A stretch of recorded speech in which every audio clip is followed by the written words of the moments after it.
नमस्कार दोस्तों, आप सभी मित्रों को मेरा प्रणाम। आज हम बात करेंगे अल्सरेटिव कोलाइटिस और डाइट के बारे में। मेरे वीडियो देखकर कई सारे मित्रों ने मुझसे कहा कि कोई ऐसा वीडियो बनाए जिससे हम जान सकें कि अल्सरेटिव कोलाइटिस पे डाइट क्या लेना है। तो आइए आज हम इसी मुद्दे पर बात करते हैं। देखिए दोस्तों, भारत भर के मैंने कई अल्सरेटिव कोलाइटिस से पीड़ित व्यक्तियों से, कई अल्सरेटिव कोलाइटिस पीड़ित दर्दियों से बातें की और वो भी कोई निश्चित डाइट फॉलो कर रहे हैं, पर आज तक उन्हें विजिबल रिजल्ट नहीं मिला। और शायद आप भी कर रहे होंगे और इतना जज नहीं कर पा रहे होंगे कि ये डाइट से रिजल्ट मिल रहा है या नहीं मिल रहा, या बिगड़ती है कंडीशन, ये भी नहीं जज कर पा रहे होंगे आप। क्योंकि डाइट के केस में होता क्या है कि कोई बंदा यूट्यूब से डाइट ले लेता है, कोई बंदा किसी डॉक्टर के पास से डाइट ले लेता है, कोई बंदा कहीं और से डाइट ले लेता है, कोई किसी किताब से डाइट ले लेता है, पर ये सारी चीजें बाहरी हैं जिसका आपको कोई अनुभव नहीं है।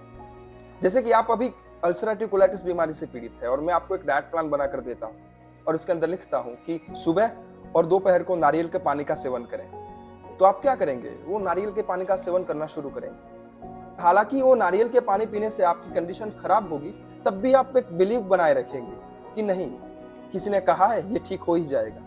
नहीं, ऐसा नहीं होता, क्योंकि पीने के बाद जो इंपैक्ट पड़ेगा, जो एक्सपीरियंस होगा, वो सिर्फ आपको होगा। यानी कि कोई कहता है कि ये खाइए, अगर वो खाने से समस्याएं बढ़ती हैं तो उसे मत खाइए। कोई कहता है ये खाइए और इससे कोई रिजल्ट नहीं मिलता तो वो भी मत खाइए, क्योंकि आप जानिए कि किस चीज से हमें बेनिफिट होता है। दर्दी अपने डाइट में सब कुछ समा लेता है, उसको विटामिन भी चाहिए, उसको प्रोटीन भी चाहिए, वो सोचता है कि मेरा वजन भी बढ़े, वो सोचता है कि मैं हेल्दी दिखूं, वो सोचता है मेरी स्किन ग्लो करे। ये सारी बातों पर वो ध्यान देता है, पर वो ये भूल जाता है कि उसका पाचन तंत्र पूर्ण रूप से बिगड़ गया है। जैसे कि नारियल पानी ले लिया, सारे फ्रूट्स ले लिए, रोटी ले ली, सब्जी ले ली, या अन्य कोई भी चीजें, वो पचेगी कैसे? क्योंकि उसका डाइजेशन तो खराब है।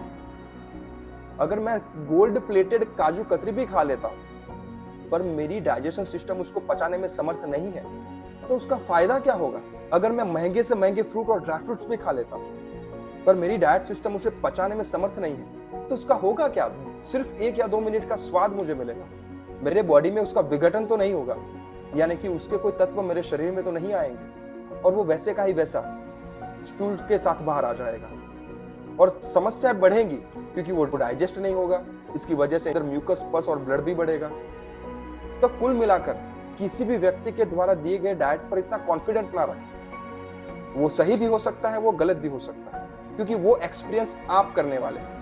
किसी को चपाती अनुकूल है, किसी को नहीं है, किसी को लौकी अनुकूल है, किसी को नहीं है, किसी को कद्दू या किसी को आलू अनुकूल है, किसी को नहीं है।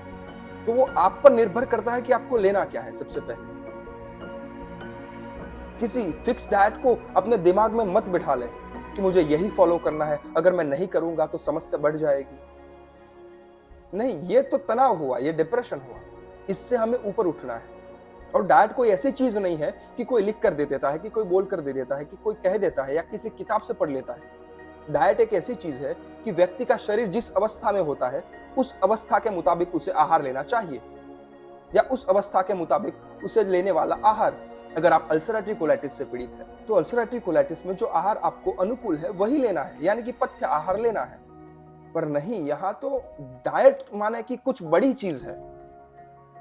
कोई बोलता है कि सुबह इतने बजे ये लीजिए, इतने बजे ये जूस लीजिए, इतने बजे ये खाइए, इतनी चपाती खाइए, इतनी रोटी खाइए, इतनी ही दाल खाइए, ये खाइए, ये खाइए। वो बोल रहा है उसके अनुभव से, या शायद वो बोल रहा है पढ़कर। इससे कोई फायदा नहीं होगा, क्योंकि वो तो बोलकर चला जाएगा, आप अपने दिमाग में उसका घर बना लेंगे। ये मत होने दीजिए। अगर ये हो गया तो कभी बाहर नहीं निकल पाएंगे, और ऐसा ही हुआ है। अभी तक कई डाइट फॉलो किए आपने, फिर भी कोई रिजल्ट नहीं है। तो सबसे पहले डाइट की महत्वपूर्ण बात है कि हमारे शरीर को अनुकूल चीज लेनी है, और वो भी अनुभव से। तो आइए दोस्तों, अब मैं क्या खाना है, क्या लेना है, अब मैं उसके बारे में बात करता हूं। मेरा डाइट बहुत सिंपल है, इसके अंदर बहुत सारी चीजें नहीं है, इसके अंदर कोई तनाव नहीं, इसके अंदर कोई स्ट्रेस नहीं है कि इसको लेना ही है। सबसे पहले सवेरे नाश्ते में, ब्रेकफास्ट में मूंग का सूप लीजिए, बिल्कुल हल्का। माने कि आपको पेट भर के नहीं लेना है, आपको जितनी एनर्जी चाहिए उतना ही लेना है। और उस सूप के अंदर थोड़ा जीरे का पाउडर डालें और थोड़ा सेंधा नमक डालें। मात्र कटोरी से आधी कटोरी की मात्रा में ही लें, क्योंकि हमें पेट को भरना नहीं है, हमें सिर्फ ऊर्जा की जरूरत है, उतनी ऊर्जा के मुताबिक ये सूप लेना है। ज्यादा डाल के भी कोई फायदा नहीं है, क्योंकि अभी डाइजेशन सिस्टम इतना पावरफुल नहीं है कि वो सारी क्वांटिटी को डाइजेस्ट करेगा, इसीलिए कम मात्रा में डालें। तो ये हो गया आपका सुबह का नाश्ता यानी ब्रेकफास्ट। तो दोपहर के भोजन में मूंग की हल्की पतली दाल लें, जिसके अंदर किसी भी प्रकार के हमें स्पाइस को डालना नहीं है, मात्र जीरे का प्रयोग कर सकते हैं और सेंधा नमक का या थोड़ी हल्दी डाल दीजिए और उसके साथ चावल लेने हैं। ये हो गया आपका सुबह का भोजन। ये भी मात्रा उतनी ही कि जितना आपको ऊर्जा की जरूरत है। अत्यधिक आहार डाइजेस्ट होगा नहीं तो लेकर करेंगे क्या, ये क्वेश्चन मार्क खड़ा रखें। फिर 4-5 बजे अगर आपको भूख लगती है तो निश्चित रूप से सवेरे जो सूप लिया था उसको फॉलो कर वही सूप बनाए दोबारा और उसी को ले कटोरी से आधी कटोरी। अब बात है रात की, तो रात के खाने में खिचड़ी बनाए, मूंग की दाल वाली खिचड़ी, और उसके साथ सवेरे जैसे मूंग की दाल बनाई थी वो मूंग की दाल बनाए, बिल्कुल हल्की पतली, जिसके अंदर सेंधा नमक है, जीरे का पाउडर है और हल्दी है। टेस्ट के पीछे मत भागे, क्योंकि टेस्ट का करेंगे क्या, अभी डाइजेशन ही इंप्रूव नहीं है, अभी डाइजेशन ही पावरफुल नहीं है, तो 2 मिनट के टेस्ट के लिए अपनी हेल्थ क्यों खराब करते हैं। क्योंकि टेस्ट रहेगा कितने मिनट आपके जीभ पर, 20 सेकंड, 25 सेकंड या 30 सेकंड। अगर टेस्ट के पीछे भागे तो इससे बाहर नहीं निकल सकते, तो टेस्ट के पीछे मत भागे। यही सिंपल डाइट है। अगर दिन में ज्यादा बार भूख लगती है तो सूप की मात्रा 2 बार है उसको 3 बार कर दीजिए अलग अलग समय पर यही डाइट है। समझ में आया। सवेरे नाश्ते में मूंग की दाल का सूप लेना है, बिल्कुल हल्का, कम मात्रा में, जितनी आपके शरीर को जरूरत है। फिर दोपहर के खाने में मूंग की पतली हल्की दाल लेनी है, जिसके अंदर सेंधा नमक, हल्दी और जीरे का पाउडर डाला है, और उसके साथ चावल लेने हैं, वो भी बहुत कम मात्रा में। फिर सांझ को या 4-5 बजे अगर भूख लगती है तो मूंग का सूप लेना है, जैसा हमने सवेरे लिया था, और रात को लेना है मूंग की दाल वाली खिचड़ी और उसके साथ मूंग की दाल जो सवेरे बनाई थी चावल के साथ लेते वक्त। ये रहा सिंपल डाइट प्लान। और अगर कोई जूस पीना है तो आप अनार का जूस पी सकते हैं, वो भी बहुत कम मात्रा में। और अब कई मित्र सवाल करेंगे कि क्या पूरे दिन की एनर्जी मिल जाएगी, क्या हमारा शरीर इस मूंग पर टिका रहेगा, क्या हम सर्वाइव कर पाएंगे मूंग पर। देखिए दोस्तों, अंडे और चिकन से भी ज्यादा प्रोटीन मूंग के अंदर होता है। अगर कोई बंदा पूरी जिंदगी मूंग का सेवन ही करता है तो निश्चित रूप से उसे किसी और खुराक की जरूरत नहीं पड़ेगी। और मूंग का सबसे बड़ा बेनिफिट यह है कि वो पचने में बिल्कुल हल्का है, यानी कि वो इजीली डाइजेस्ट हो जाता है और वो शरीर को ऊर्जा देता है। उसके अंदर प्रोटीन की मात्रा ज्यादा है, उसके अंदर आयरन भी है, यानी कि वो हीमोग्लोबिन की मात्रा को भी बढ़ाएगा।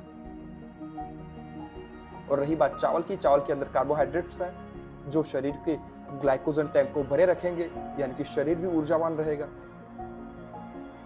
और अनार का जूस अगर लेना चाहते हैं तो वो आपके इंटेस्टाइन के लिए अच्छा है।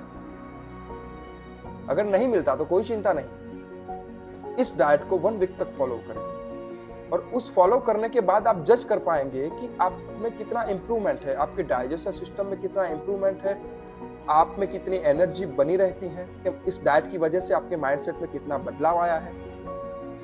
अगर 1 वीक में विजिबल रिजल्ट मिलता है तो इस डाइट को थोड़ा लंबा कंटिन्यू करें, क्योंकि सारी बातें आप पर निर्भर है।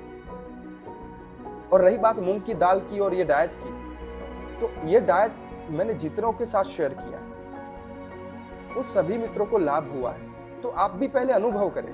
हालांकि मैं भी गलत हो सकता हूं, मैं दावा नहीं करता कि मैं 100% सही हूं। तो 1 वीक तक इसे फॉलो करें, फिर धीरे धीरे करके, जैसे कि 1 वीक तक फॉलो किया या 15 दिन तक फॉलो किया, ये आपकी मर्जी की बात है, पर फिर धीरे धीरे इसके अंदर थोड़ी थोड़ी चीजें ऐड करनी है। जैसे कि 1 वीक तक फॉलो करते हैं, आपको स्वस्थ है, लाभ है, अभी कोई चिंता की बात नहीं है, तो फिर आप 1 केला ऐड करें, इसके अंदर 1 केला या आधा केला ऐड करें।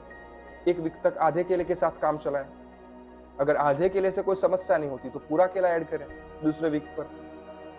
ऐसे करके दूसरे या तीसरे वीक पर रोटी का चौथा भाग ऐड करें सुबह के भोजन में, 1 वीक तक ऐसे ही चालू रखें। फिर रात को ऐड करें दूसरे वीक में, फिर आधी रोटी को ऐड करें, फिर पूरी रोटी को ऐड करें।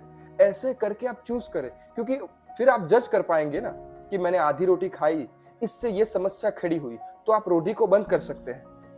आपको समय मिलेगा, आप जान पाएंगे कि रोटी से ही ये समस्याएं हुई, क्योंकि पहले आप मूंग की दाल और केला ले रहे थे, उससे समस्या नहीं हुई, तो बीच में 1 वीक में रोटी ऐड की तो रोटी से समस्या हुई, तो रोटी को आप बंद कर सकते हैं। तो आप जान पाएंगे, आप जज कर पाएंगे अपने आप को।